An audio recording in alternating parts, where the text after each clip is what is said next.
Hello' কি খবৰ? আশা কৰোঁ সকলো ভালেই দেখিছে। চাকৰি কৰাটো কিমান সহজো নহয়, বহুত কষ্টকৰ হয়।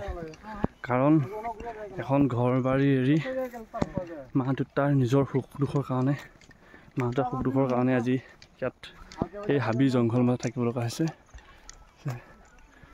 চাৰিওফালে হাবি জংঘল পাহাৰ। কষ্ট তোমালোকে কৰা, এনেও তোমালোকৰ সপোন পূৰণ কৰিব পাৰিবা, যেনেকৈ আমি আমাৰ নিজৰ সপোন পূৰণ কৰিছোঁ। দুখ কষ্টৰ মাজত থাকিবই, মানুহৰ দুখ কষ্ট সকলোবোৰ থাকিবই। চেষ্টা কৰা, নিজ কামত নিজৰ ব্যস্ততা থকা, আৰু আশা কৰোঁ যাতে সকলোৱে হওক। একো নহয় দিয়া, মানুহৰ জীৱনত দুখ কষ্ট থাকিবই।